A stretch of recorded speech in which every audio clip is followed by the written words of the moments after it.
अस्सलाम वालेकुम and a very warm welcome. आप देख रहे हैं मेरा शो आज पाकिस्तान। मैं हूं सिद्रा इकबाल और आज मैं सोच रही थी कि कुछ चीज़ें हम मुहावरतन भी और अदरवाइज भी लोगों को मशवरे के तौर पर भी बहुत दफ़ा कहते हैं और ख़ुद भी उस पर यकीन रखते हैं, लेकिन यकीन रखने का मतलब ये होता है कि वो हमारे कॉन्शियस एनालिटिकल लॉजिकल माइंड में स्टोर है और इसको हम बार बार कहते तो हैं लेकिन करने से कासिर हैं।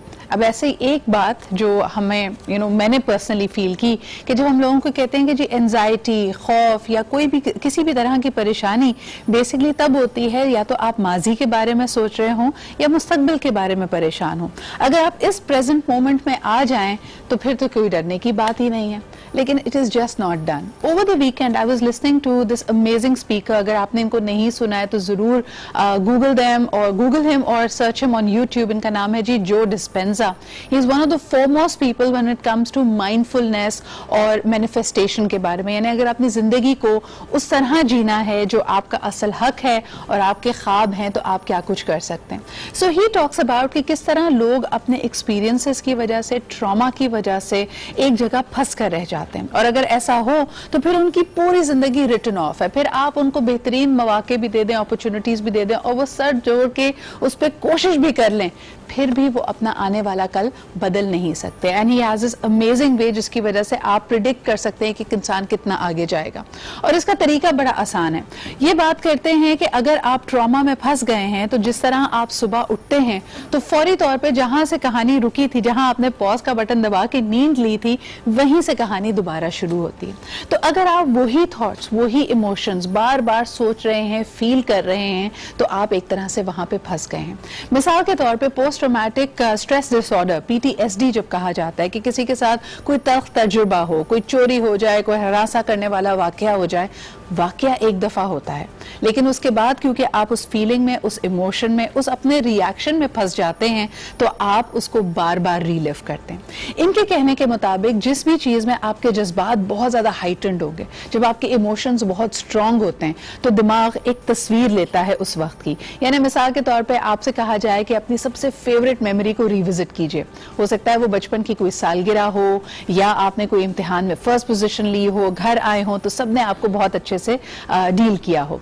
इसी तरह कोई ट्रॉमेटिक एक्सपीरियंस, यानी अगर आपने किसी लव्ड वन का इंतकाल देखा हो, उस वक्त आपके जज्बात इतने हाईलाइटेड होते हैं कि आपका जहन एक तस्वीर लेता है और वो तस्वीर आपको बार बार दिखाता है। तो वो वाकया तो एक दफा हुआ है लेकिन आप जब उसको बार बार रिविजिट करते हैं तो आपका इमोशनल स्टेट डिसाइडेड है। जब आपके इमोशंस एक जगह फंस गए हैं तो आपकी एक्सपेक्टेशंस, आपकी मेहनत कोई रंग नहीं ला सकती। सो देयरफॉर हमें एक तरह से मेहनत करनी पड़ती है। जैसे आप घर में कोई पालतू जानवर रखें तो आप उसको ट्रेन करते हैं ना कि ये आने का रास्ता है, ये जाने का रास्ता है, यहाँ पे तुमने खाना खाना है, ये तुम्हारे सोने की जगह है। आपको अपने जहन को बिल्कुल उसी तरह ट्रेन करना पड़ेगा। आपको उसको बताना पड़ेगा कि नहीं, अब तुम गलत जगह पे जा रहे हो, ये गलत जगह तुम्हें सिर्फ तकलीफ देगी, दुख देगी, वापस इस मोमेंट में आ जाओ। इसके लिए आप गहरी सांस ले सकते हैं, अपनी जगह को बदल सकते हैं, अपने आप को डिस्ट्रैक्ट कर सकते हैं, लेकिन ये जिम्मेदारी सिर्फ और सिर्फ आपकी है कि जब आपका जहन भटकने लगे या आपको किसी माजी की तल्ख याद में ले जाने लगे, आने वाले कल के लिए डराने लगे, तो आप उसको वापस इस मोमेंट में लेके आइए। So come back to this moment. इसी के साथ शुरुआत करते हैं इस हफ्ते की और आज की यानी मंडे की। तो सबसे पहले देखते हैं जी क्या एक परेशानी की वजह जो बहुत सारे लोगों के लिए बनती है वो है बढ़ती हुई महंगाई और ज्वेलरी की प्राइसेस। जिस तरह के हमें पता है शादी ब्याह के मामलात में, तकरीबात में आपकी ख्वाहिश होती है कि कुछ दे दिलाकर बेटी को रुखसत करें, लेकिन ये देना दिलाना अब हर इंसान की पहुंच से बाहर निकलता चला जा रहा है। सोने की कीमत आसमान को छू रही है। 90,000 तोले तक की लास्ट प्राइस बताई गई थी, अब इससे भी ऊपर, यानी ना सिर्फ इंटरनेशनल मंडी में और खास तौर पे पाकिस्तान में सोने की कीमत, ज्वेलरी की कीमत ऊपर चली जा रही है। आइए इसी हवाले से हमने बनाई है एक रिपोर्ट, आपको दिखाते हैं। उमूर खानादारी की माहिर होना खवातीन का हुस्न है। घर के बजट पर इजारादारी उन्हीं की होती है। ताहम आटा, चीनी और दीगर अशिया जरूरी समेत महंगाई की लहर ने उन्हें अपने बनाव सिंगार से दूर कर दिया है। माजी में सोने के जेवरात के पहनावे खवातीन की सच धज को चार चांद लगाते थे। ताहम बनाव सिंगार आर्टिफिशियल ज्वेलरी से भी अब मुमकिन नहीं रहा। किचन, महाना बिल्स और फीसों के बाद बच जाने वाली रकम के हवाले से खवातीन मखमसे का शिकार है। बहुत महंगी हो गई है। मुश्किल हो गया है अब खरीदना ये चीज़ें। शादी वगैरह में एक दूसरे से मिलते हैं, हर औरत की ख्वाहिश होती है कि वो अच्छी लगे, तो अब हुकूमत ने इतनी महंगाई कर ली है तो कैसे अब चलेगा ये सब। आर्टिफिशियल ज्वेलरी के कारोबार से वाबस्ता अफराद भी काम न होने का शिकवा कर रहे हैं। इयररिंग्स जो पहले हम 150 के सेल करते थे वो 250 के 350 के भी है, 150 से 200 रुपया इजाफा हुआ है। कई बंदा आटा नहीं खरीद सकता, चीनी नहीं खरीद सकता, तो बाकी जो बिना ये चीजें ये कैसे खरीद सकते हैं। शहरी हुकूमत से महंगाई के जिन पर काबू पाने और आवाम को रिलीफ देने का मुतालबा कर रहे हैं। अच्छा जी, जब आपको इस तरह की सूरत हाल का सामना हो, ठीक है, बार बार बड़े बुजुर्ग कहते हैं कि चादर देखकर पैर फैलाने चाहिए, लेकिन साथ साथ चादर को भी बड़ा करने की कोशिश करनी चाहिए। अल्लाह ताला हम सब के लिए नए नए मौके पैदा करे और अच्छे तरीके से हमें हमारी ख्वाहिशात को, हमारे एक्सपेंडिचर्स को पूरा करने का मौका मिले। आगे बढ़ते हैं जी। कई दफ़ा जब आप मसले में घिरे हुए होते हैं, मसले और उसकी सोल्यूशन की फ्रीक्वेंसी बहुत अलग अलग है। आपको इसको एक मसले की तरह देखने के बजाय एक सवाल की तरह देखना जरूरी है और सवाल का जवाब ढूंढने के लिए परेशान नहीं होना है। और जब आप बहुत ज्यादा ओवरवेल्म फील करें तो आप जरा घूमने फिरने चले जाएं। बाहर नहीं जा सकते, बाहर जाके वैसे भी अपनी गुर्बत का ज्यादा एहसास होता है, क्योंकि हम कमाते हैं जी पाकिस्तानी रुपीज में, जो कि इस वक्त बहुत ज्यादा मजबूत करेंसी नहीं है। बाहर जब जाते हैं तो लग पता जाता है, क्योंकि एक कोक, एक बर्गर लेते हुए भी आप सोच रहे होते हैं कि इसकी प्राइसेस लोकल करेंसी में क्या होगी। अपने मुल्क में ये मसले नहीं होते। अपने मुल्क में खूबसूरत सयाही मुकामात हैं, उनकी तफरीह लीजिए, वहां पे जाइए, उसको घूमिए फिरिए, देखिए। और इसी हवाले से बनाई है हमने एक और report. Let's take a look. जी, ये रंगारंग पैकेज आपने देखा, लेकिन सबसे ज़्यादा खूबसूरत इसकी बात मुझे लगती है जब भी पाकिस्तान का कोई कौमी नगमा इसकी बैकग्राउंड में चलता है। I don't know about you but I feel very emotional. Sohni Dharti एक ऐसा ही नगमा है जिसको वाकई आप दुनिया में कहीं पे भी आप सुने तो आपको एकदम पाकिस्तान की याद आती है। सोहेल राना साहब ने इसको कंपोज किया था और शहनाज रहमतुल्लाह ने इसको से पहली दफ़ा गाया था, और इस दफ़ा हमने देखा कि कई लोगों ने इसके कवर्स किए हैं। Definitely a song that is in our hearts. इसी के साथ लेते एक छोटा सा break, will be right back. और आज हम एक दफा फिर हमने बुलाए हैं अपने बहुत ही जबरदस्त मेहमान फ्रॉम द रीजेनरेटिव क्लिनिक्स। तो अगर आपको osteoarthritis, anything related to ortho, उसके बारे में पता करना है तो हमारे साथ रहिए और देखते रहिए आज पाकिस्तान।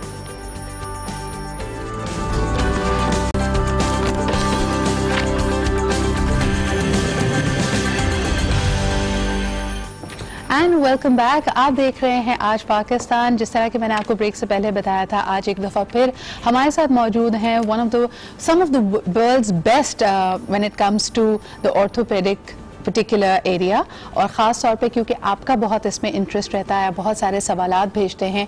पिछली दफ़ा भी हमारे साथ मौजूद थे हमारे मेहमान फ्रॉम द रीजेनरेटिव क्लिनिक। ये क्या है, इसकी ईथॉस क्या है और किस तरह ये मुमकिन बना पाते हैं दुनिया के बेहतरीन सर्जन्स को, डॉक्टर्स को पाकिस्तान में लाना, इनका मकसद क्या है ये जानेंगे। और साथ साथ आपकी जो कॉमन क्वेरीज आती हैं, how can you reach out to them.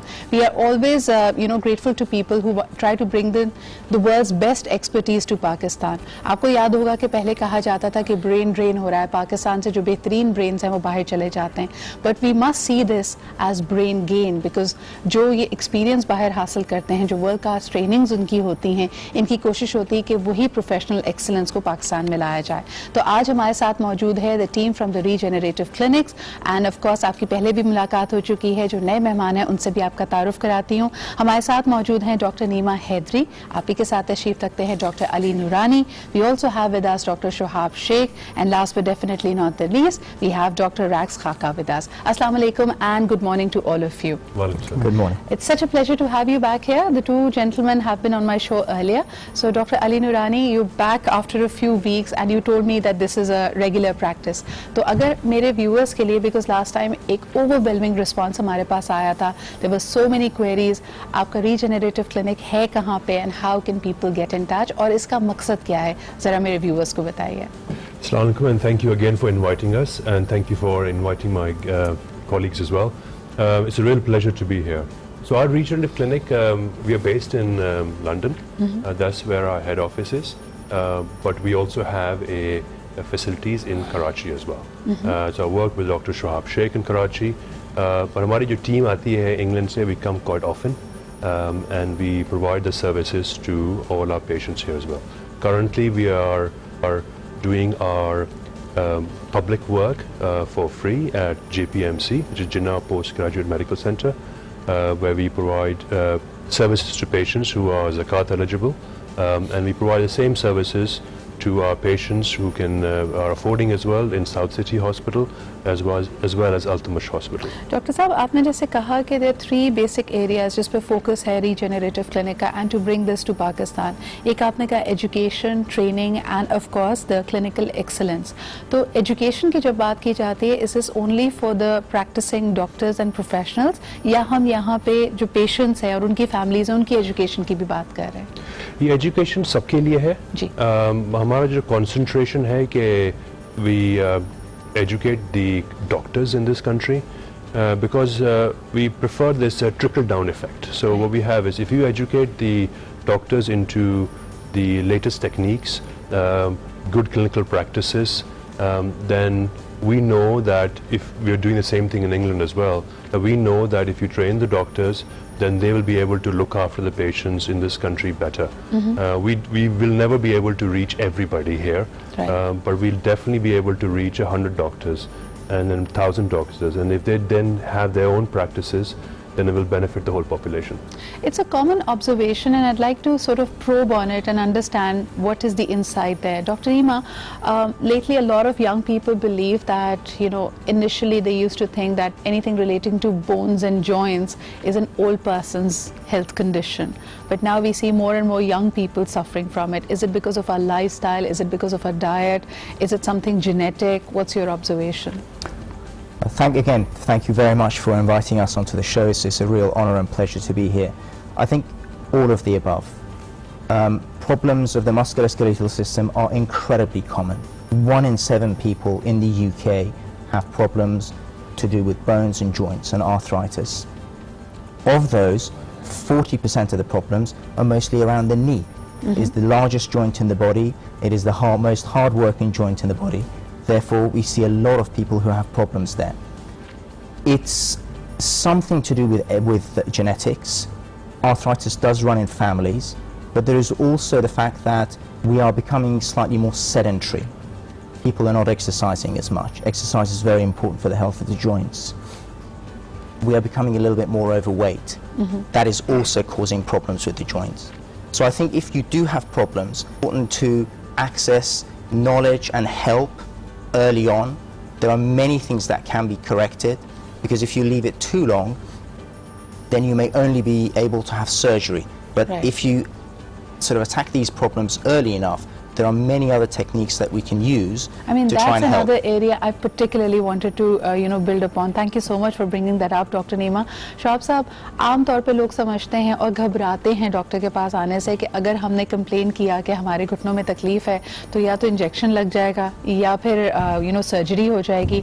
तो एट द रीजेनरेटिव क्लिनिक्स, जिस तरह डॉक्टर नीमा भी कह रहे थे कि there are several techniques and procedures and help available, तो आपके पास what is that bandwidth of treatments that you have? बहुत शुक्रिया आपका. Thank you once again. It's a real pleasure to be here again. ये आपने बहुत अच्छा सवाल किया है. देखें, रीजनरेटिव क्लिनिक के प्लेटफॉर्म से basically we are all trained orthopaedic surgeons, right, and we do the best practice which is practised across the world in orthopaedics. But at the same time we do offer the alternate therapies to the patients, which is the cutting edge technology from the platform of the regenerative clinic, जिसमें हम अपने नाजरीन को ये बताना चाहते हैं कि रीजनरेटिव क्लिनिक वो अल्टरनेटिव्स देती है, जिसमें PRP है, प्लेटलेट रिच प्लाज्मा थेरेपी है, स्टेम सेल्स थेरेपी जिसे हम ऑटोलॉगस नैनोफैट ग्राफ्टिंग कहते हैं, और बहुत सारी ऐसी टेक्निक और सारे मस्कुलोस्केलेटल प्रॉब्लम्स के लिए. खास तौर पे जैसे मेरे पास काफ़ी पेशेंट्स नी आर्थराइटिस के साथ आते हैं, which is the most commonly joint involve in Pakistan. सही. अब इसमें बहुत सारे पेशेंट्स बड़े ऑपरेशन से घबराते हैं. Although we offer the best knee replacements in the world, as we do in England, same practice we do in Pakistan. But हम ये नहीं चाहते कि बहुत सारे पेशेंट्स हैं जो नी रिप्लेसमेंट नहीं करवाना चाहते, या वो सुटेबल कैंडिडेट नहीं है, या उनके पास और उनको मेडिकल प्रॉब्लम्स हैं जिसकी वजह से हम नी रिप्लेसमेंट नहीं कर सकते. तो we do offer them from the platform of regenerative clinic ये फैट ग्राफ्टिंग, जिसको हम स्टेम सेल्स थेरेपी कहते हैं, और ये मिनिमली इन्वेजिव टेक्निक है, कटिंग एज टेक्नोलॉजी है. पेशेंट की अपने ही बॉडी में से रिजर्व यूज़ करके हम उनके बेनिफिट के लिए यूज करते हैं। राइट, तो that is what we are offering. Doctor Ali, यहाँ पे मैं एक और सवाल आपसे करना चाहूँगी कि जब हम अल्टरनेटिव्स की बात करते हैं, आप इन ट्रीटमेंट्स को एज एन अल्टरनेटिव देखते हैं या एज अ कॉम्प्लीमेंट देखते हैं? Because at times what you need to do is also perhaps have physio and you know explore the avenues. हमारे यहाँ काफ़ी टनल विजन है when it comes to treatments, आप क्या कहेंगे इस बारे में? So these treatments are complementary. There is no one treatment that fits everybody. Yeah. I strongly believe that rehabilitation, good diet and so on is very important for all patients. But when it comes to intervention, we have to choose the patients selectively. You know, what would you want to be done for your mother or for yourself if you have knee arthritis? And what we're saying here is, although our surgeons can offer some of the best knee replacements in the world, sometimes that is not what's best for the patient. Right. And here we are to say that we don't have that tunnel vision. We look at the whole patient as a whole, and we decide what is needed. And you're absolutely right. It is not just about the procedure and that's it. It's about post-operative care. It's about good post-operative rehab. It's about pre-operative prehab and making sure that they're fit for their intervention, their diet. So we have a very holistic approach that we look at the whole patient. Right. Dr. Rabir, what would you add? I mean, when it comes to seeking help earlier on, a lot of people are still choosing to live in pain and they accept it as a lifestyle, though it's part of growing old. How do we change that perception? Yeah, once again, just to add, thank you for inviting me. It's a real problem. We see a lot of young patients living in pain.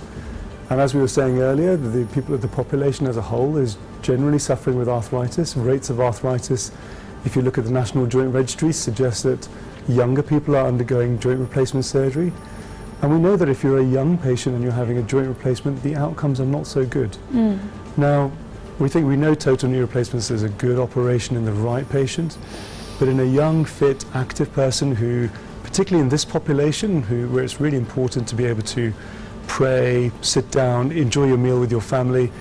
These sort of things are not always easily done when you've got a knee replacement in place. Right. So what we would suggest is that if you are suffering with pain, that you should come and see help sooner rather than later. There are the therapies that we've already discussed that are very useful in young adult arthritis. And a joint replacement is not the only option. We hope to try and provide all our patients with a very open platform, all the sort of tools in our toolbox to allow them to have a better lifestyle. Now, at the risk of giving a blanket statement, but what I generally observe for a lot of women in Pakistan, they're usually calcium deficient, vitamin D deficient, low on iron, but these problems, particularly the joint pains, begin after their first labor, once they've had that, you know, their first child and they've been through the childbearing process. Related, Dr. Ali? I'm certainly not the expert on that one. I'm just wondering, do you have any thoughts on that? So I think there is a couple of things that are important. The growth of the fetus actually leaches calcium out of your bones. That's the largest store, and the baby needs that to build their bones. One of the other things is that a lot of people are now spending time indoors because of hijab, everything being covered up. You don't see a great deal of sunshine, so there is vitamin D deficiency, and it is across the board. I take vitamin D, my family, we all take vitamin D as a supplementation.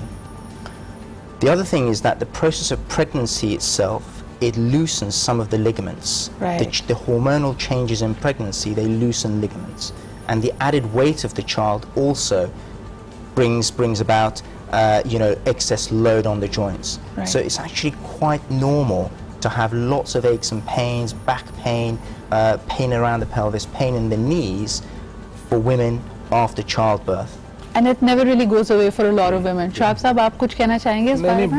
ये बिल्कुल I'll second what Neema has said. And इसी as में जब इन early problems के साथ young mother of one child, mother of two children comes to us, तो we can't offer them straight away, or we can't say कि आपको कोई बड़ी surgery करवानी है या ज़रूरत. That is where this cutting edge technology, the regenerative clinic comes in, and that's where we offer the alternates to them, minimally invasive techniques, and these are really helpful for the population. Achha, I have another last question. I'm sorry, I know that this is this is a world of its own और हम इस पे काफ़ी बात कर सकते हैं, मेरे पास वक्त कम है. आप में से डॉक्टर शहाब ने यहाँ पे मेंशन किया PRP. डॉक्टर अली, हमारे यहाँ PRP बहुत कॉमन और बहुत पॉपुलर है, लेकिन फॉर कॉस्मेटिक रीजंस. लोगों को लगता है ये एंटी एजिंग के लिए बड़ा ज़बरदस्त फेशियल है, बाल अगर गिर रहे हैं तो आप स्कैल्प ट्रीटमेंट करा रहे हैं. PRP for joints, please tell us a little about that. So it's quite interesting. So PRP has probably more evidence than even joint replacements or any big surgery. Okay. And there is so much evidence out there. And the top evidence that there is for PRP is for knee arthritis, for tennis elbow, and inflammation around the hip called gluteal tendinopathy. And these are level 1 evidence, which means that this is the top level of evidence where you can get in research. So we are big fans of PRP. We know that for certain patients with early arthritis, with tennis elbow for sure, it is better than anything else. Brilliant. अच्छा, my last question to all of you, क्योंकि आप जब भी आते हैं एक बहुत ज़बरदस्त रिस्पांस हमारे पास आता है. डॉक्टर शहाब, जो पाकिस्तान में पेशेंट्स हैं या पेशेंट्स की फैमिलीज़ हैं, अगर रीच आउट करना चाहें, if they want to book an appointment, I know कि आप ज़बरदस्त फिलांथ्रोपिक काम भी कर रहे हैं, पब्लिक सेक्टर में आप लोग जाते हैं, सिम्पोजियम्स एंड सेमिनार्स आज भी हैं, कल भी हैं, थोड़े से दिन के लिए आते हैं, 2 दिन के लिए आते हैं, जैम पैक्ड स्केड्यूल होता है इनका जी, and they're workaholics and we love them for that. लेकिन जो लोग यहाँ पे मुकीम हैं वो किस तरह राब्ता कर सकते हैं, कैसे अपने अपॉइंटमेंट्स बुक कर सकते हैं एट द रीजनरेटिव क्लिनिक? एक तो हमारे CEO हैं डॉक्टर मुबशिर ज़ुबैरी, उनके भी नंबर्स हमने स्क्रीन पे आपके चल रहे होंगे, और हमारे रीजनरेटिव क्लिनिक के नंबर्स भी स्क्रीन पे चल रहे हैं. We are operating mainly at 2-3 different places in Karachi, South City as well as Altamash Hospital. And हमारा जो philanthropic work है, जो charity work है, वो mainly जिन्ना पोस्ट ग्रेजुएट मेडिकल सेंटर में है.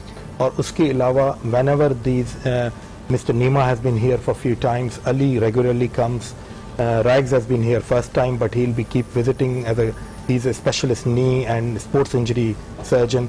So they keep coming, we train the people, we do cost workshops. आपको पता है सबसे ज़्यादा मेरे पास इंटरेस्ट जो मेरे लिए बहुत सरप्राइजिंग था, लास्ट टाइम आपके सेशन के बाद a lot of fitness trainers actually reached out to me, and they were willing to sort of be a part of a workshop so they can have some state of the art latest input about what they need to do and probably build on their skills. So हम इस बारे में बात करेंगे, but thank you once again gentlemen for being here. It's a pleasure to have you in Pakistan, and we hope that your missions of educating, training and bringing clinical excellence to Pakistan continues and prospers. इसी के साथ जी हम लेते एक छोटा सा break. We'll be right back.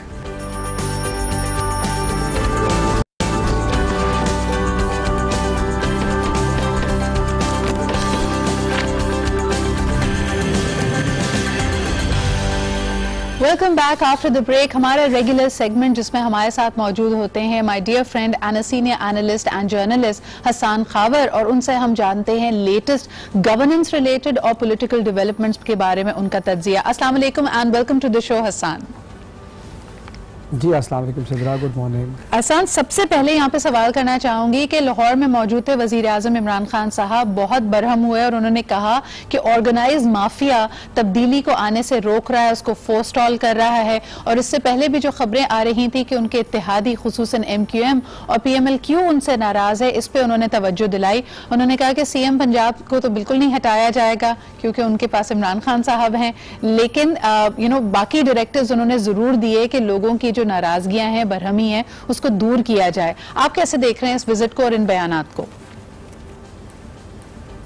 जी मुझे देखिए सिद्रा, ये लगता है कि अगर आपने देखा हो तो हाल ही में बहुत सारी जगह पे ये प्रॉब्लम था. बलूचिस्तान में भी कुछ फायरवर्क्स हुए, KP के अंदर भी हुए, पंजाब में भी हुए. KP में जहाँ पर इनकी कंफर्टेबल मेजॉरिटी थी वहाँ पे खान साहब ने डिसाइड किया कि एक स्ट्रॉन्ग मैसेज दिया जाए, और आपको पता है कि 3 वज़रा को उन्होंने कल बरतरफ कर दिया अपने ओहदों से.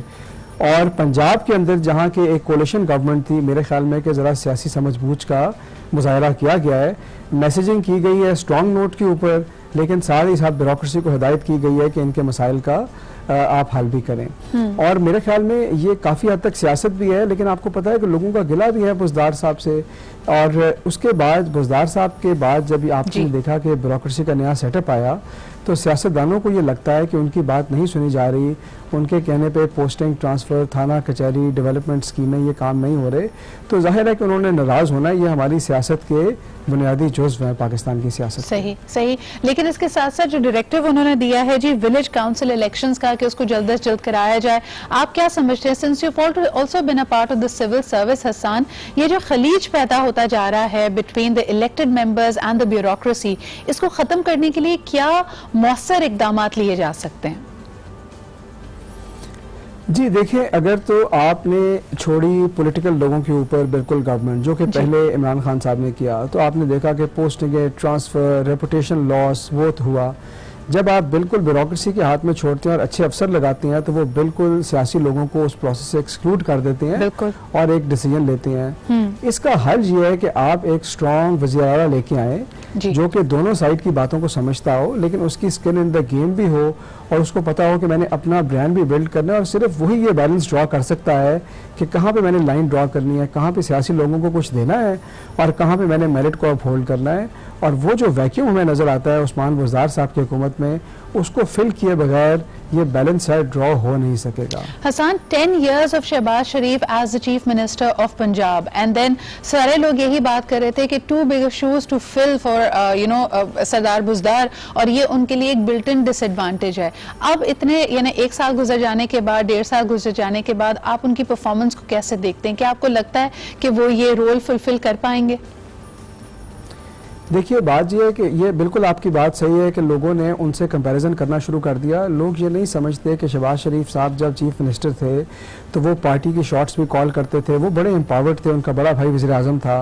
एक तो ये फ़र्क था, और दूसरा जाहिर है कि वो तजर्बाकार आदमी थे और उस ज़माने में हुकूमत के पास पैसे भी बहुत ज़्यादा थे और बहुत सारी फंडिंग आ रही थी। अब जब उस्मान बुज़दार साहब के साथ अलमिया ये हुआ कि एक तो जाहिर है कि सियासी तौर पर ना तजर्बाकार थे, दूसरा साथ ही फिस्कल क्रंच भी आ गया।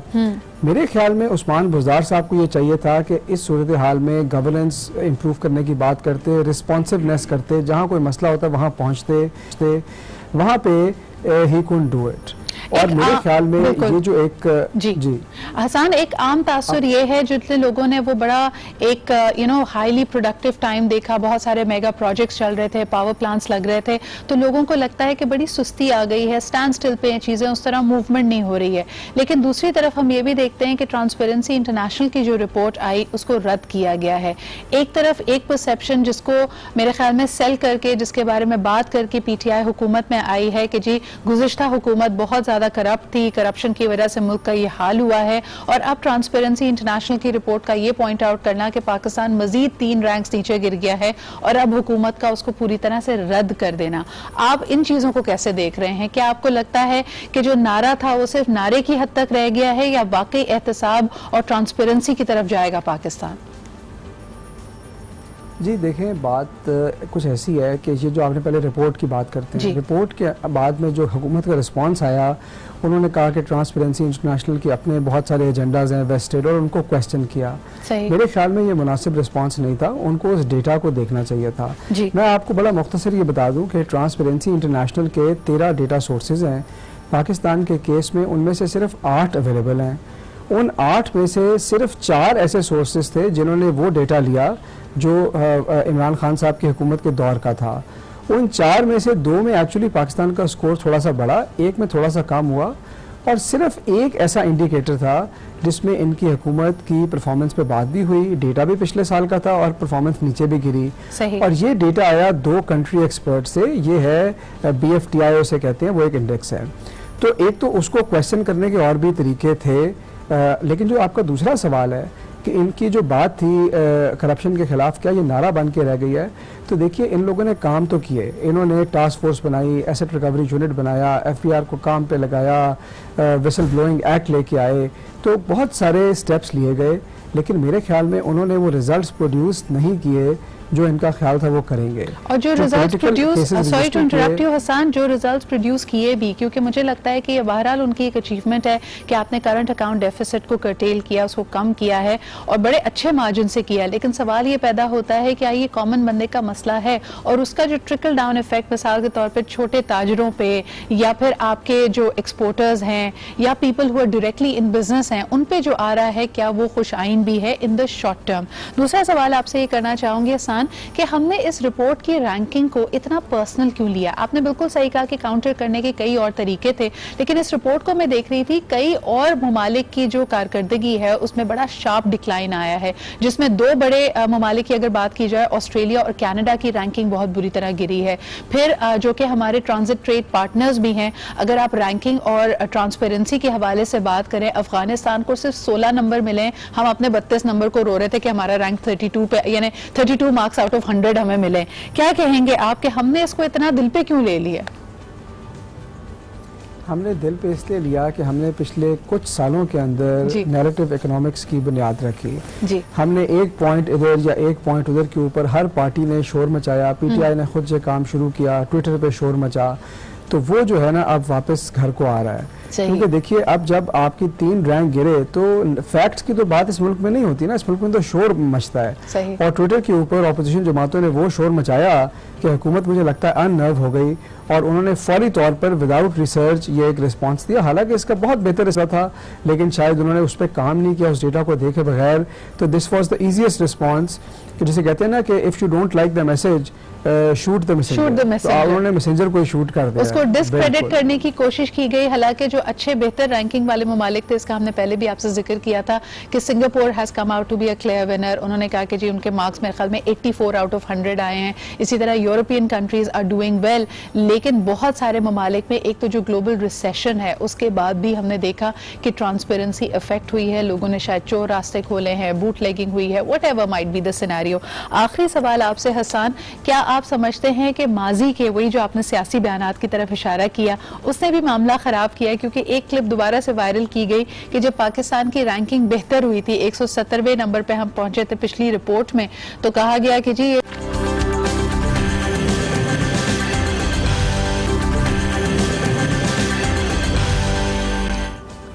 Welcome back after the break. आप देख रहे हैं आज पाकिस्तान, नया दिन नया हफ्ता, और आज का ज़बरदस्त टॉपिक ये है कि मुझे रोको नहीं मुझे टोको नहीं। ये आप अक्सर लोगों की ज़बानी सुनते होंगे, लेकिन हमने सोचा कि टोकना लोगों को इतना अपीज क्यों करता है। इसको अंग्रेज़ी में जैसे कहा जाता है नैगिंग, कि आप बार बार एक ही बात कहें, इतनी तनकीद करें, इतनी दफ़ा किसी के थॉट प्रोसेस को या किसी के काम को इंटरप्ट करें कि वो शख्स जिच हो जाए। अब इस हवाले से हम बात करेंगे क्योंकि कुछ लोगों को पता भी नहीं होता और ये उनकी पर्सनालिटी का हिस्सा बन जाती है चीज़, और उनकी नैगिंग की वजह से उनके जो करीबी दोस्त हैं, जो रिश्ते हैं, जिनके साथ उन्होंने बहुत ज़्यादा इंटरेक्शन करनी है और साथ रहना है, वही उनसे नाला होकर उनसे दूर होते चले जाते हैं। सबसे पहले शुरुआत करते हैं आपको हमारे गेस्ट से इंट्रोड्यूस करने की। हमारे साथ आज मौजूद हैं ज़ीशान यासीन। आप इनको टेलीविजन पर भी देखते हैं as an anchor person. Thank you so much Zeeshan for being here. आप ही के साथ तशरीफ रखती हैं psychologist and a behaviour therapist Amna Karimi. Thank you Amna for once again being है। और जो आज का टॉपिक है नैगिंग, इस पे बात करने से पहले हमने यही सवाल लोगों से किया कि अगर बहुत ज्यादा कोई आपको टोके तो आपका क्या रिस्पांस होता है और आप उससे डील कैसे करते हैं। तो आइए दिखाते हैं लोगों ने क्या कहा। वैसे देखें कोई बड़ा कह रहा है तो अच्छी बात है कि कोई बड़ा हमें कुछ कह रहा है तो सुन लें, पर वैसे मूड ऑफ हो जाता है कि यार अच्छा खासा मैं ये काम करने जा रहा था, जैसे रात को 11 बजे बाहर निकल रहा हूँ, पीछे से अम्मी ने आवाज़ दी थी, ये कोई टाइम है निकलने का, ऐसे होता है जैसे, तो फिर मूड ऑफ हो जाता है कि यार क्या है। उनको तो कोई जवाब नहीं देंगे, अम्मी है क्योंकि अब्बू हैं, यार क्या है अच्छा खासा जा रहा था टोक दिया पीछे से, तो ये होता है। देखना पड़ता है किस चीज़ में किस वे में रोक रहा है। मतलब अगर वाइफ रोक दे तो फिर हंसी भी आ जाती है साथ साथ। वाइफ और वहाँ सुने ये करते जरूर जाइएगा, वाइफ का सबका है निकलते हुए सुनना पड़ती है भाई, कितना भी गुस्सा क्यों ना हो। टोकना किसी को नहीं चाहिए, बड़ी गलत बात है। अगर किसी के टोकने या उससे भी कोई फर्क नहीं पड़ता, लेकिन आदमी का एक नफ्सियात है कि इसने टोक दिया तो काम नहीं होगा, लेकिन इससे कोई फर्क नहीं पड़ता। पॉजिटिव होना चाहिए, कोई टोके रोके, अगर आपकी समझ में बात आ रही है तो आप कर लो। बुरा लगता है बिल्कुल टोकने से, और मैं कोशिश करता हूँ कि ना किया जाए, ना टोका जाए तो बेहतर है। बंदा जो है ना वो नेगेटिव सोचने लग जाता है, जिसको हम टोकते हैं ना उसकी हिम्मत कम हो जाती है, बस यही है। मोटिवेशन लेवल बहुत डाउन होता है इससे, और आप आगे के लिए नहीं सोचते हो, आप और बैकवर्ड चले आते हो। तो we should have to move forward with this. सुधर जाइए और अपने आप को अपने आप में पहले देखिए कि आप में क्या बुराइयां हैं, आप में क्या अच्छाइयां हैं, फिर दूसरे के बारे में बात करें।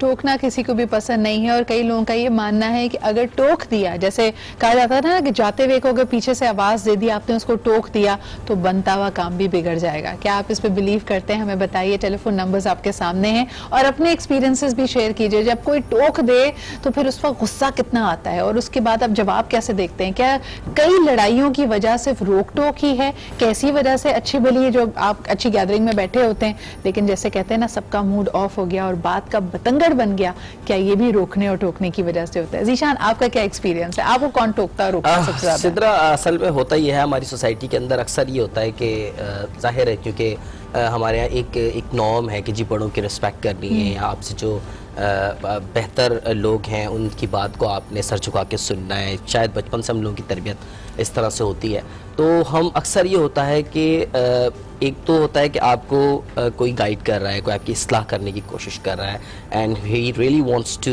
Make you a better person, लेकिन बाज़ औक़ात होता ही है कि आपके इर्द गिर्द ऐसे लोग होते हैं जो या तो आदतन आपको मुसलसल आपके कामों पर रोकते टोकते हैं, या वो आपको आगे बढ़ने देखना नहीं चाहते। ऐसा भी होता है, ऐसे बहुत से ऐसे केसेस हैं कि जिसके अंदर वो ये चाहते हैं कि आपको मुसलसल हिट किया जाए ताकि आपकी जो परफॉर्मेंस है उसके ऊपर असर हो। फैमिलीज़ में मुख्तलिफ़ किस्म की रोक टोक इस तरह की होती है, नैगिंग होती हैं, लेकिन हम जो मैं दूसरी कैटेगरी की बात कर रहा हूँ, ये उमूमन ऑफिस में या वर्क प्लेसेस पे देखा जाता है। अब हमारी सोसाइटी में होता उमूमन यह है कि कुछ गलतियाँ, एक तो सोसाइटी की, दूसरा ये कि जो लोग जब एक पोजीशन पे पहुंचते हैं, like suppose once they become a father और वंस दे बिकम अ सास और ससुर और व्हाटएवर, तो उस वक्त वो या तो अपने प्रीवियस एक्सपीरियंसेस को जो है वो काउंटर कर रहे होते हैं कि हमें लाइसेंस मिल गया है, यानी सास समझती है तो मेरा लाइसेंस है ना कि मैं टोकूंगी नहीं, अब तो मैं बुजुर्ग हूँ, मुझे बताना है, ये किचन मेरा था, अब यहाँ पे अगर काम कर रही हो तो मेरे अंदाज में काम करो, तो वो रोक टोक तो होती है। अम्मा, आप क्या कहेंगी? जी बिल्कुल, रोक टोक तो होती है, लेकिन इसमें जो पॉइंट आउट करने वाली बात है कि रिलेशनशिप क्या है और वो रोक टोक जो है वो किस रिलेशन के बेसिस पे हो रही है। सास बहू का रिलेशन अगर आप लेते हैं तो वो अथॉरिटी की एक जंग होती है जिसके बेसिस पे ये रोकथाम हो रही होती है कि सास को फील होता है कि मेरी अथॉरिटी जाती जा रही है, तो वो कहीं ना कहीं रोकथाम करके अपनी अथॉरिटी शो करना चाहती है। तो यूजुअली केसेस में ऐसे ही होता है। लेकिन आप ये भी तो देखते हैं ना कि कई लोग बड़े अरसे से एक दूसरे को जानते होते हैं, मंगनी हुई भी होती है या कोर्टशिप पीरियड में होते हैं, और शादी होती है तो कहते हैं, कंप्लेन ये होती है कि रवैया यकायक बदल गया। और इसमें मेरे ख्याल में वही वाला पॉइंट आ जाता है, जो आपका इख्तियार है, जो आप अपना राइट अब समझने लगते हैं। पहले कहते हैं मंगनी हुई भी थी तो मंगेतर को कुछ कह नहीं सकते थे, अब उसके पहनावे पे, उसके वापस आने में लड़के के साथ भी होता है, लड़की के साथ भी होता है। लड़के को भी दोस्तों के पास जाने की रोक टोक शुरू हो जाती है, जैसे वो कहते हैं वाइफ की बात सुननी पड़ती है। जीशान, क्या कहेंगे? असल में देखें, एक तो रोक टोक जिस तरह से अभी इन्होंने कहा कि जाहिर है सोसाइटी के अंदर कुछ चीज़ें ऐसी होती हैं and people tell you for the guidance purposes, ठीक है ना, वो ठीक है, आपके साथ सिंसियर होते हैं और वो आपको बताना चाह रहे हैं, तो वो रोक टोक तो मैं जायज़ समझता हूँ। मेरे ख्याल से वो रोक टोक होनी चाहिए सोसाइटी में, और शायद ये इंसान की नफ्सियात भी है कि उसको जो है वो रोकना टोकना, या जिस तरह से हमारे रूल्स एंड रेगुलेशंस हैं, या अगर हम कानून की बात कर लेते हैं तो they are kind of a रोक टोक एज वेल, कि आपको एक एक्शन से रोका जाता है, एक ज़ाब्ते में रखने की कोशिश की जाती है। जीशान, एक कॉलर हमारे साथ है, उनसे बात करते हैं। लेकिन ये बात भी सच है कि जब आप किसी को टोक रहे हैं या रोक रहे हैं किसी चीज़ से, तो उनको कभी कभार लगता है ये उनकी ज़ात की नफ़ी है, यानी पहले तो तुम मुझे इसी तरह पसंद करती थी, अब अचानक से तुम मुझ में तब्दीली चाहती हो। और हर इंसान, देखें, अगर किसी को आपने तब्दील करना है, ये अंडरस्टैंडिंग, ये कॉल उसके अंदर से आनी चाहिए, आप उस पर मुसल्लत नहीं कर सकते तब्दीली। That's where relationships go bad, और उनको लगता है कि मुझे नैग कर करके मुझे या तो तब्दील करने की, मेरी एक्चुअल जो पर्सनैलिटी है उसको टर्न अराउंड करने की कोशिश की जा रही है। कॉलर हैं जी, उनसे बात करते हैं। हेलो, अस्सलाम वालेकुम। हेलो, अस्सलाम वालेकुम मैम। वालेकुम अस्सलाम। क्या कहना चाहेंगे हमारे आज के टॉपिक के बारे में? जी मैम, मैंने कहा मेरी बच्ची है तकरीबन 12 साल की जी, तो कुछ भी बहुत अच्छी है, बहुत सियानी है, लेकिन जब भी मैम कोई वो काम करी, बेटा ऐसे ना करो, ऐसे कर दो जी, तो अजीब सा वो चिड़चिड़ापन और गुस्सा उसमें आ जाते। मैम, इसका क्या हल है? बहुत बहुत शुक्रिया ये कॉल करने का मैम। देखें, बतौर वालदा अगर आप उनको कोई बात से रोक टोक रही हैं तो ये बात तो तय है कि आप उनकी मुखालफत या उनकी दुश्मनी में ये नहीं कर रही। तो ये एक बड़ा की आंसर है, बिकॉज हम बात करते हैं कि नैगिंग की कई किस्में होती हैं। टोकना आप इसलिए भी टोक सकते हैं कि कोई शख्स आपको पसंद ही नहीं है तो उसका हर काम आपको बुरा लगता है। दूसरा होता है तनकीद करना और तीसरा होता है एंजाइटी वाली नैगिंग। इसके बारे में जरा जानते हैं आमना से। आमना, जो क्रिटिकल नैगिंग है, बहुत सारे जो टीनेजर्स हैं उनको पसंद नहीं है, वो अपने तरीके से काम करना चाहते हैं और उन पे खास तरीका जब उनको बताया जाता है उनको पसंद नहीं आता, क्या करें ये मदद? देखिए, हर एक की एक लिमिट होती है सहने की, तो वो बच्ची या बच्चा कितना किस हद तक सह सकता है वो रोकथाम, क्योंकि वो जो एक टीनेज वाली एज होती है उसमें ऑलरेडी अपने आप को बहुत ज़्यादा पावरफुल समझ रहे होते हैं। मुझे सब पता है, मुझे दुनिया के बारे में सब पता है, I know everything and you know I have the power to change the world. एक ये वाली सोच आती है इंसान के जहन में। उसमें फिर अगर कोई रोकथाम करता है, इवन पेरेंट्स भी, तो वो बुरा लग जाता है एकदम से कहते हैं ना पिनक जाना, तो वो यूजुअली बच्चे ऐसे पिनक जाते हैं। तो उसकी रोकथाम, मतलब अगर पेरेंट्स का रोल देखा जाए तो पेरेंट्स के लिए बेस्ट तरीका यही है कि फ़ौरन से हिट ना करें, एक सैंडविच मेथड में हिट करें। पहले अच्छाई बताएं उस बच्चे की, उसके बाद उसकी जो भी एक क्रिटिसिज्म वाला पॉइंट है, जिस पॉइंट देयर आउट, उसके बाद फिर से एक और अच्छाई बताएं। मुझे लगता है आमना कभी कभार पेरेंट्स को ये पता भी नहीं होता कि वो टोक रहे हैं और बड़ा रेगुलरली टोक रहे हैं। यानी उनको लगता है कि भाई मुझे तो ये बात गलत लगी, अगर मैं ना टोकती तो मिसाल के तौर पे ये ग्लास नीचे गिर जाता तो मैं चोट लग जाती वगैरह वगैरह। लेकिन उनको ये नहीं समझ आता कि आप अगर अपनी 90% 80% अपनी कम्युनिकेशन अपने बच्चे से देखें तो उसके कान में सिर्फ यही आवाज जा रही है, ना ना ना, यानी वो जो करने लगता है आप उसको मना कर देते हैं। So you are not even realising it. थोड़ा सा अपना इंट्रोस्पेक्शन पेरेंट्स को करना भी बहुत जरूरी है। एक और कॉलर है, उनसे बात करते हैं। हेलो, अस्सलाम वालेकुम। जी अस्सलाम वालेकुम मैडम। वालेकुम अस्सलाम। कौन सा, आप कहाँ से बात कर रहे हैं? मैं नवीद खुर्शीद बात कर रहा हूँ इस्लामाबाद से। जी नवीद साहब। मैं अभी बताना चाहूँगा, मैं अभी शॉपिंग करके आया हूँ, सब्जी वाले से फ्रूट लेने गया था मैं जी। तो मैं उससे बार्गेनिंग कर रहा था तो उसने मुझे टोक दिया कि इतने नहीं इतने पैसे लूंगा। तो मुझे उसकी इस बात झड़कने से मुझे गुस्सा आ गया। तो मैंने अब मुझे समझ गया ऐसा क्यों होता है कि जब आप बार्गेनिंग करा रहे होते हैं और आप कोई रोक दे टोक दे तो गुस्सा आ जाता है। तो ऐसा होना तो नहीं चाहिए, लेकिन हमारा शायद माशरा ऐसा बन गया है कि हमें गुस्सा बहुत जल्दी आ जाता है। मुझे ऐसा लगता है नवीद साहब कि इसमें कहीं ना कहीं ये बात थी कि इंसान ना ऑलरेडी एक धुन में चला आ रहा है। आप हो सकता है बहुत अच्छे मूड से बाहर निकले हैं, आपके दिन की शुरुआत बड़ी अच्छी हुई है और सब्जी फरोश का मूड अच्छा नहीं था, तो जिस रवैये से उसने टोका या बात की वो आपको पसंद नहीं आई और आपको लगा भाई दिस इज अनकॉल्ड फॉर, मुझे जरूरत नहीं थी इस तरह झिड़कने की तुम्हें, राइट? उसने 10 रुपए के पीछे, मतलब मैंने उसने 120 रुपए रेट लगाया था, मैंने 110 रुपए कर दिए, तो वो इतनी छोटी सी बात मेरे से लड़ पड़ा के नहीं मैं तो 110 120 ही लूंगा। हाँ। आप मतलब और पैसे निकाले। आपको पता है मेरे साथ भी कुछ इसी तरह का वाकया हुआ था। मैं अपनी मदर के साथ over the weekend I had gone to actually give उनका एक ब्लड टेस्ट करवाना था। तो जिस तरह आपको पता है वो पहले टोकन लेते हैं तो एक नंबर से कॉल आउट करते हैं। मैं पता नहीं अम्मी को बिठा रही थी, एक फोन पे देख रही थी, तो मेरा नंबर निकल गया और अगला नंबर मेरे फौरन बाद वाला जब नंबर कॉल हुआ तो मैं उठ के गई, मैंने कहा I am sorry I missed out. हालांकि 2 मिनट का वक्फा हुआ होगा, 3 मिनट का, लेकिन वो साहब जी बिल्कुल ही कोई सार्जेंट बन गए। उन्होंने कहा नहीं अब आपका नंबर चला गया, आप वेट कीजिए। और आई ऑल्सो थॉट कि जो उनका रिएक्शन था वो बड़ा आउट ऑफ प्रोपोर्शन था। इस तरह की टोक हमें बुरी लगती है एंड यू नो उस वक्त सिर्फ आप ये कर सकते हैं, अगर आपको याद रहे नवीद साहब, मेरा आपको मशवरा यही होगा कि दूसरे के साथ ना थोड़ा सा मुखलिस हो जाएं।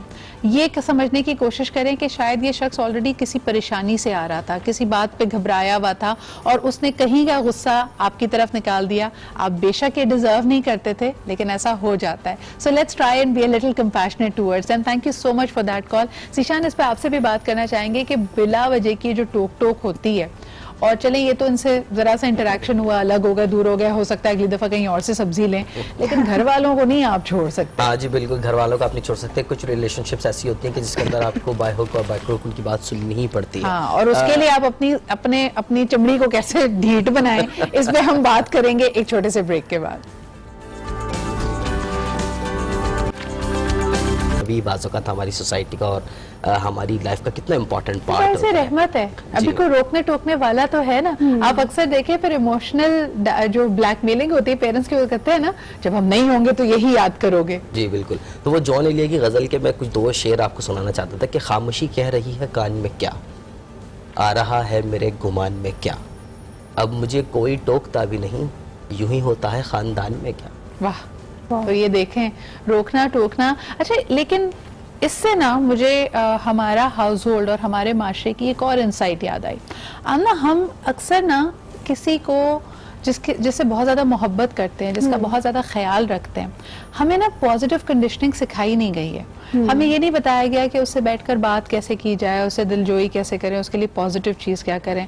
हमारे यहाँ उसको सल्ब करना, उसको एक तरह से कहीं पे कन्फाइन करना, इसको मोहब्बत की किस्म समझ लिया गया है। और ये हमें वाकई पता नहीं चलता कि कब हम इमोशनली अब्यूजिव हो रहे हैं। यानी हम कह तो किसी की परवाह में रहे हैं, लेकिन शायद हमारा टोकना उसको ज्यादा तकलीफ दे रहा है। क्या कहेंगे आप?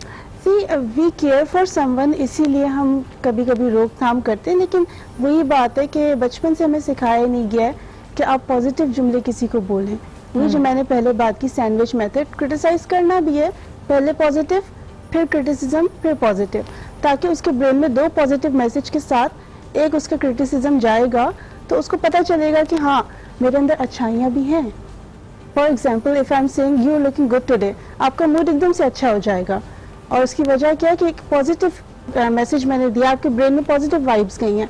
मैं अगर आपको क्रिटिसाइज करूँ कि आपके जूते मैच नहीं कर रहे आपके ड्रेस से, तो वो एक नेगेटिव मैसेज आपके ब्रेन में जाएगा और उससे आपका इमेज क्या मेरा बनेगा कि ये तो क्रिटिसाइज करती है। क्या आपको पता है कि साइंस कहती है कि ये रेशियो 9:1 होना चाहिए ना? अगर आप किसी बात पे तनकीद कर रहे हैं या उसको कोई नेगेटिव फीडबैक दे रहे हैं, तो उसको फॉरगो करने के लिए, उस असर को जायल करने के लिए, उसको दोबारा अच्छा फील कराने के लिए आपको कम से कम उसको 9 कॉम्प्लीमेंट्स देने चाहिए। अब आप खुद ही देख लें आप रेशियो में कितने पीछे हैं। एक और कॉलर हमारे साथ है, उनसे बात कर लेते हैं। हेलो, अस्सलाम वालेकुम।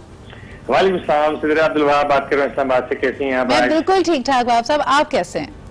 अल्लाह का बहुत शुक्र है, बहुत सारे आपका माशाल्लाह जबरदस्त शो जा रहा है। Thank you. क्या कहेंगे हमारे रोकने टोकने के पूरे मरहले के बारे में? आपको सबसे ज्यादा कौन टोकता है? मैं असल में थोड़ा सा उस एज से ऊपर आ गया हूँ जहाँ मुझे रोकना टोकना खत्म हो गया है। हाँ। मैं दूसरों को रोकता टोकता हूँ। सही। अच्छा, इसमें मैं एक बात बताना चाहूंगा जी, कि बेसिकली जो रोक टोक है ना, अगर वो एक लिमिट के अंदर है तो इट्स वेरी पॉजिटिव, लेकिन अगर वो लिमिट क्रॉस करती है तो इट गेट्स नेगेटिव।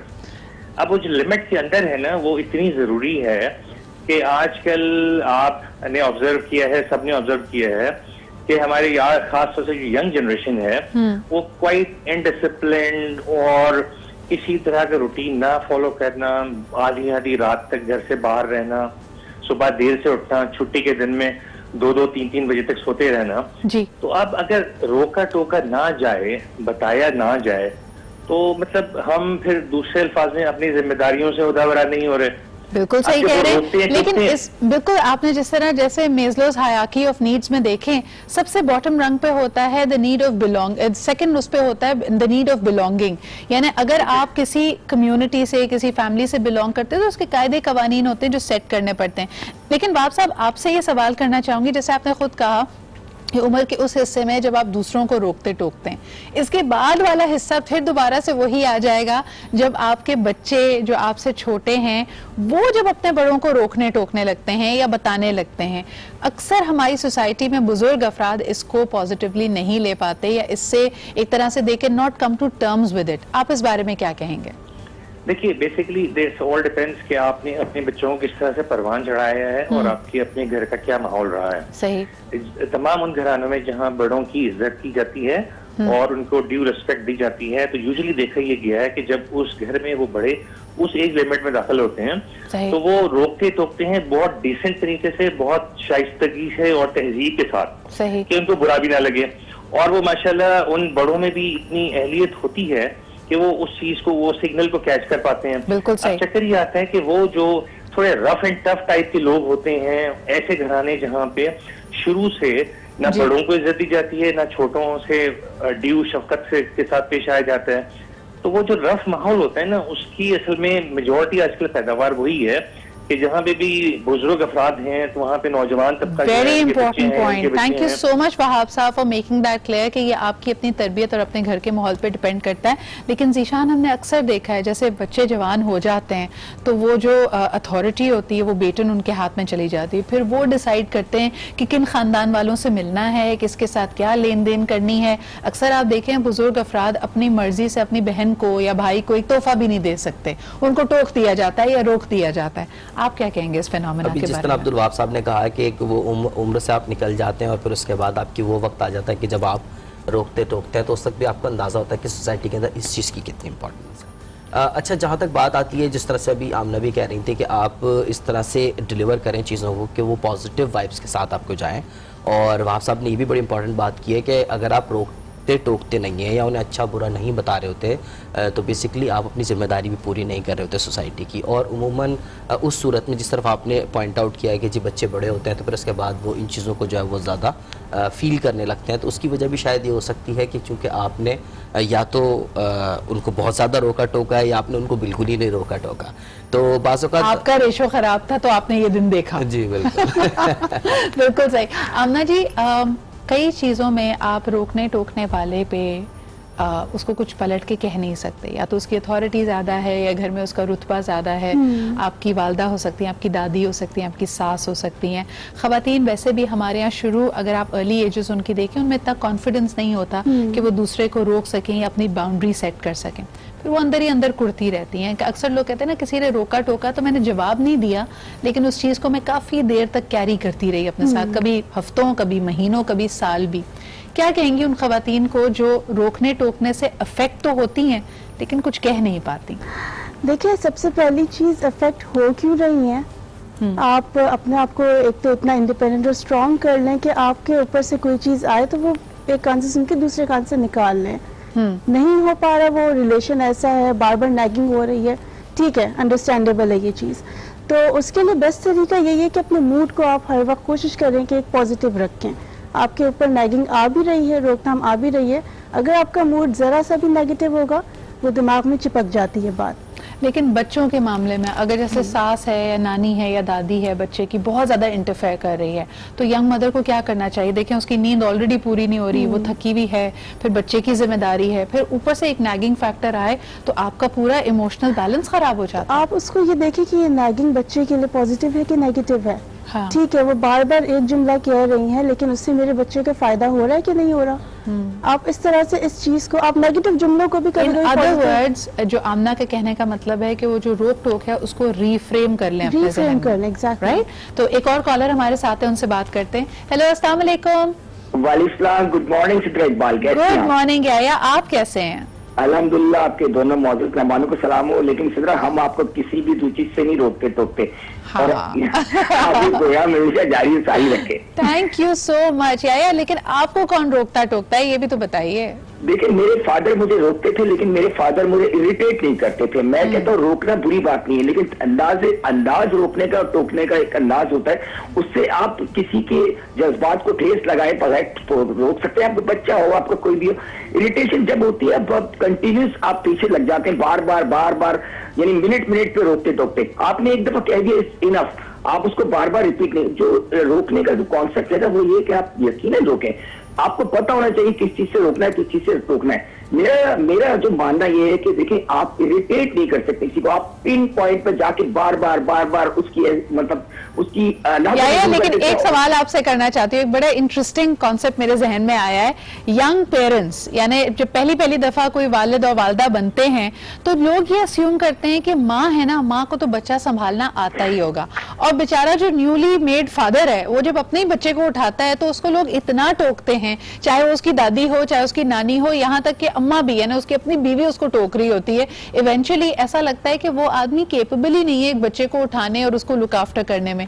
इस बारे में क्या कहेंगे आप? सिद्रा, एक बात तो आपको ये रियलाइज करनी पड़ेगी, जो हमारी सोसाइटी, हमारा माशरा है, वो मेरे ख्याल में किसी बुरी नीयत से नहीं कह रहे होते।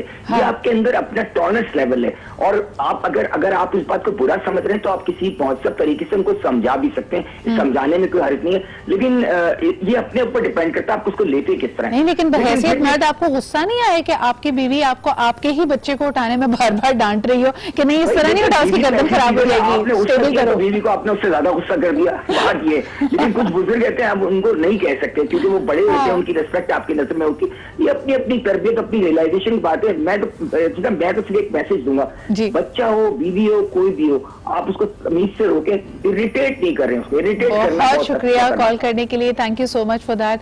आप लोगों का क्या ख्याल है? मैं बिल्कुल यहाया की एक बात से मैं बड़ा एग्री करूंगा कि आप जब भी किसी चीज को चाहते हैं कि उसको रोकना है, टोकना है, तो उसके पॉजिटिव एस्पेक्ट्स को आप देखें और उन पॉजिटिव एस्पेक्ट्स को लेते हुए आप गाइड करें कि अगर ऐसा करते हैं तो इससे भाई मेरा सारा पैनल और मेरे सारे कॉलर्स जो है ना बड़े पहुंचे हुए लोग हैं जिनका जिस बात पे मुकम्मल काबू है, मेरे साथ तो नहीं होता। अगर आप मुझे बताएं, एक बहुत मोहब्बत से आप एक अपनी धुन में काम कर रहे हैं, अक्सर ये भी होता है कि उसी बुजुर्ग को खुश करने के लिए आपने सोचा कि यार मैं आज एक्स्ट्रा कोई काम कर दूंगा, इनके कहे बगैर मैं किचन साफ कर दूंगी या इनके कहे बगैर मैं सौदा ले आऊंगी। आप अभी उठे ही हैं, पहला कदम उठाया है और अगला आपको टोक दे कि भाई ये भी करके आ जाना। आपको पता है इमोशनली आप इस बात पे भी जिच हो जाते हैं कि यार ये तो मैं वैसे भी कर रहा था, अगर आप ना टोकती तो मैं जरा अच्छा फील करता कि मैंने आपके लिए कुछ किया है। इस बारे में जरा सोचें और मुझे फिर मैं ब्रेक से वापस आती हूँ तो इस पर बात भी करते हैं। Stay with us and keep watching आज पाकिस्तान।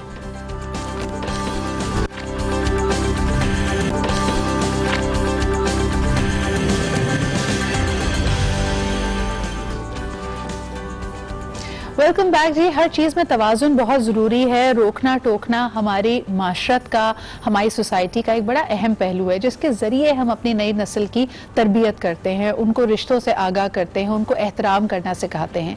लेकिन यही चीज़ जब हद से ज़्यादा बढ़ जाए तो आप बच्चे का कॉन्फिडेंस, उसकी ज़िंदगी और उसकी पर्सनैलिटी का एतमाद ख़त्म भी कर सकते हैं, उससे फैसला करने की सलाहियत ले भी सकते हैं। तभी हमने अक्सर ड्रामों में भी देखा है और रियल लाइफ में भी हम देखते हैं कि बड़े बड़े प्रोफेशनल ओहदों पर फाइज लोग हैं, जबरदस्त परफॉर्मेंस रही है, मेरिटोरियस स्टूडेंट्स रहे हैं, लेकिन फैसला नहीं कर पाते। क्या वजह है कि बहुत ज्यादा टोक टोक के या तो कोई बॉस ऐसा मिला या घर का एनवायरनमेंट ऐसा मिला। तो हर चीज तवाजुन में अच्छी लगती है, बहुत जरूरी है कि इस तवाजुन को बरकरार रखा जाए।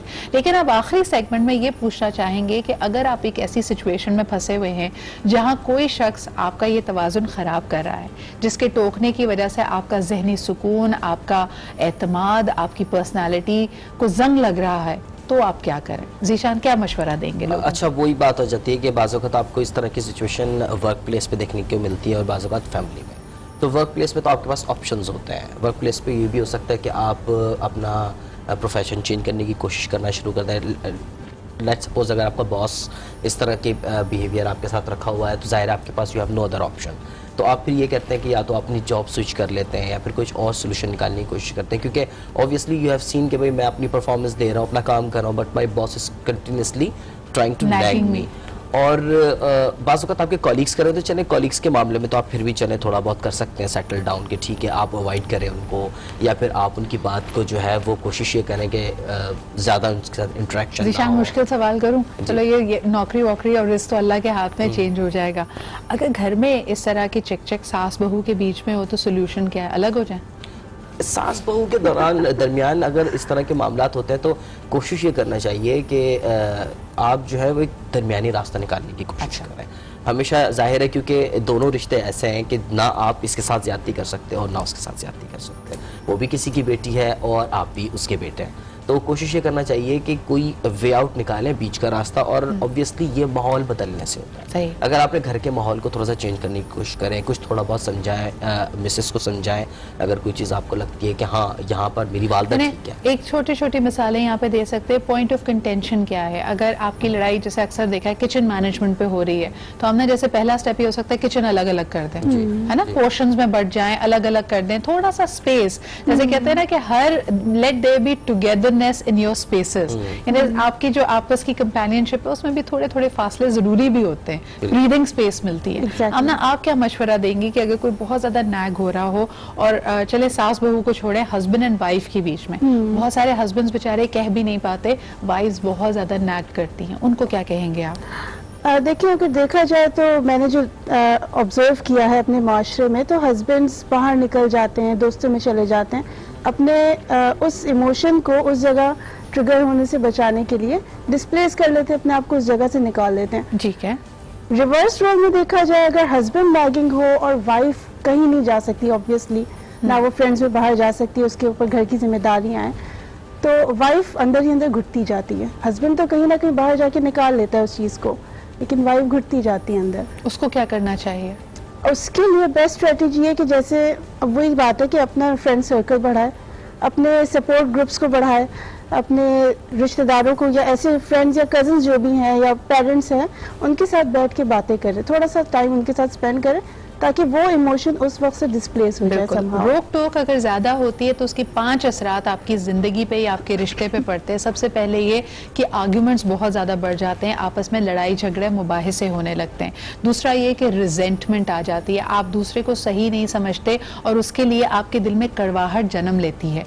तीसरा ये कि आपको फिर एक दूसरे की कंपनी में मज़ा नहीं आता, चाहे जो भी शख्स किसी को नैग कर रहा हो। अगर आप बच्चों की खुसूसन बात करें, आहिस्ता आहिस्ता आप देखेंगे कि आपके टीनेज बच्चे आपसे कटते चले जा रहे हैं, कमरे में या अलग टाइम गुजारना पसंद करते हैं, आपके साथ बैठना नहीं चाहते। And then of course little and no communication. जब ये फासला बढ़ता है तो आपस में फिर खामोशी आती चली जाती है और आपस में आप बात करना रोक देते हैं। और जो वर्स्ट इसका इम्पैक्ट होता है वो ये कि आप दूसरे को अपना दुश्मन गर्दानने लगते हैं। जब आप नैगिंग इस हद तक बढ़ जाए कि आप दूसरे को अपना मुखलिस समझे ही ना। लास्ट कॉलर ले लेते हैं जी आज की कॉल की। हेलो, अस्सलाम वालेकुम। वालेकुम अस्सलाम, कैसी हैं आप? मैं बिल्कुल ठीक ठाक, आप कैसी हैं? क्या कहेंगे हमारे आज के टॉपिक पे?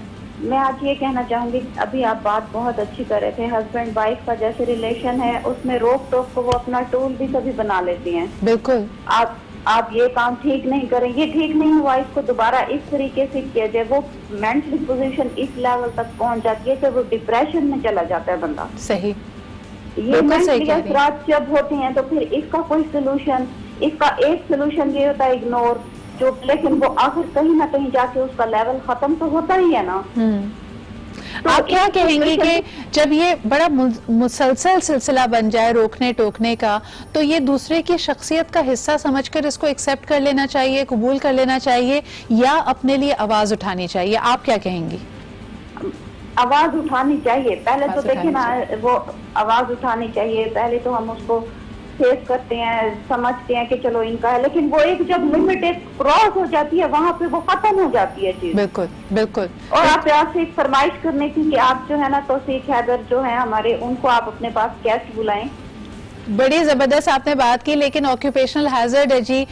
तौसीक साहब खुद सुबह 7 बजे मॉर्निंग शो कर रहे होते हैं और वो बराह रास्त इस्लामाबाद से करते हैं। उन्होंने कई दफ़ा मुझे दावत दी है, मैंने उनको कई दफ़ा दावत दी है, लेकिन हम एक वक्त में एक शहर में हो नहीं पा रहे। लेकिन हमारी पूरी कोशिश है, इंशाल्लाह ताला मैं उनको ज़रूर अपने प्रोग्राम में इन्वाइट करूंगी। Thank you so much for calling me.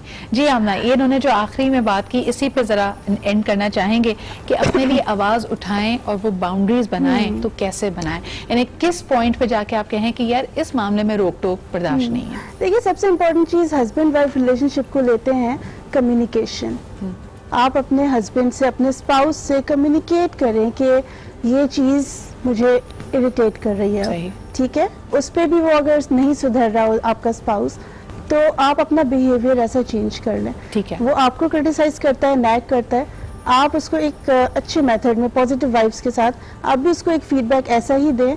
Nagging आप भी करें, थोड़ी बहुत नोक-झोंक, लेकिन एक उस मैनर में जो आपको बात और खराब करता है। आमना, जब हम कहते हैं let me give you a test of your own medicine, यानी जो आपके साथ हो रहा है अगर आप करते तो अगले से बर्दाश्त नहीं होता। लेकिन आखिरी सवाल जीशान से करना चाहूंगी। हमारी जिंदगी के 2 बड़े अहम पहलू हैं, एक हमारी वर्क लाइफ, एक हमारी पर्सनल लाइफ। हर इंसान दोनों की टेंशंस में बहुत ज्यादा जकड़ा हुआ है। हम ये देखते हैं जीशान के जब हस्बैंड अपनी वाइफ को ज्यादातर टोकता है तो उसके बाहर के रवैये, उसकी पब्लिक लाइफ, उसके प्रोफेशनल लाइफ पे भी बात करता है। हर शख्स एक फ्री माइंड के साथ, एक जो उसके पास पहले आज़ादी मौजूद थी उसके साथ काम करना चाहता है। इस तरह की रोक टोक मजीद रंजिशों का बायस बनती है। क्या करना चाहिए हस्बैंड एंड वाइफ को? क्या हस्बैंड्स को रोकना टोकना चाहिए बीवियों को, खासतौर पर उनके काम के हवाले से? काम के हवाले से अगर जाहिर है अगर वो प्रोफेशनल है उनकी वाइफ और घर से बाहर भी उनकी जिम्मेदारियां हैं, तो बात वहीं आ जाती है कि फिर हस्बैंड्स को सोचना चाहिए कि आप भी बाहर जाते हैं और आप जो प्रॉब्लम्स फेस करते हैं वहाँ पर, वही मेरी मिसेस को भी फेस करने पड़ते होंगे। और फिर उसकी घर की जिम्मेदारियाँ भी हैं अगर वो प्रोफेशनल है और वर्किंग लेडी हैं। और अगर वो सिर्फ घर के अंदर है तो घर के अंदर भी ऐसे बहुत सारे मामला होते हैं जिसके अंदर आपको उनको फ्री हैंड देना पड़ता है। प्रॉब्लम ये आ जाती है कि जब हम अपने अपनी स्पेसेस से निकलते हैं फिर ये इश्यूज आते हैं। Absolutely. Rishan, I wish I had more time. इस पे मजीद भी बात करते हैं। Thank you so much for being here. Thank you आमना। और बिल्कुल सही बात है कि जब आप किसी को रोके टोके, सबसे पहले अपनी तवक्कुआत, अपनी एक्सपेक्टेशंस पे भी नजर डालें कि क्या आप अगले के साथ ज्यादती तो नहीं कर रहे, कि आप उसको सुपर ह्यूमन या मशीन तो नहीं समझ रहे। अपना फीडबैक और कमेंट्स मुझे जरूर दीजिएगा। आपसे कल मुलाकात होती है, अपना ख्याल रखें। खुदा हाफिज।